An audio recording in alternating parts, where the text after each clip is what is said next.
Ngayon, late na ako sa school ko. Tapos, wala pa akong pangbigay ng sa umrong PTA. 250. Ano ba yan? Taon-taon na lang. Pabili na naman daw ng TV. Last year, 300. Last year, 250. Ngayon, 250 na naman. Taon-taon na lang may bibili ng TV, ha? Teacher, na? Taon-taon na lang. Akala ko ba walang pilitan?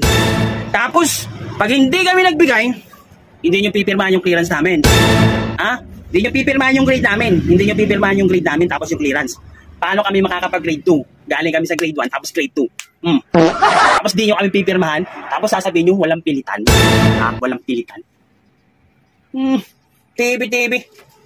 TV. Electric fan. Kulang na lang aircon. Tapos kung ano-ano pa. Bintana. Ano ba?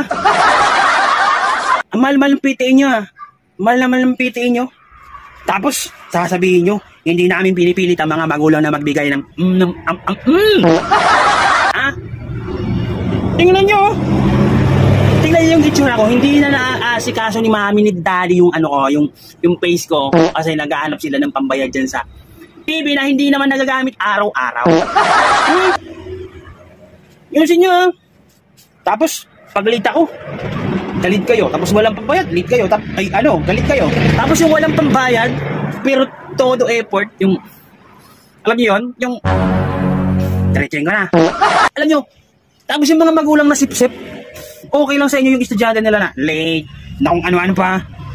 Tapos kami, hindi ko alam sasabihin ko eh. Nakakagigil kayo eh, ha? Nakakagigil kayo. Magko-contribution. Wala nga eh. Ano yun? MOE. Sa MOE. Alam ko naman. Talagang napaka-konti yung bumababa sa inyong. Pero bakit sasabihin yung walang pilitan, kusang loob lang, tapos may minimum, which is 250. Minsan 300 pa, 350 pa nga eh.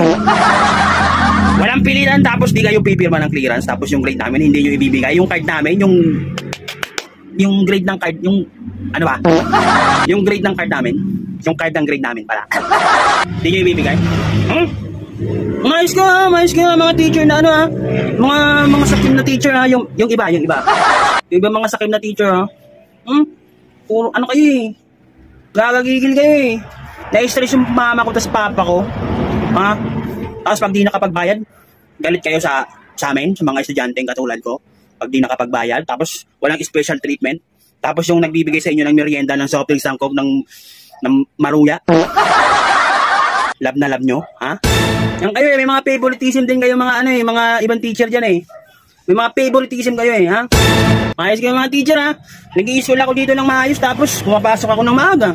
Minsan lang ako mali. Tapos may favoritism kayo? Kung ako lang may-ari ng Coke, araw-araw kayo may Coke. Ha? Kung may taniman ako ng saging, araw-araw ko kayong bibigyan ng saging.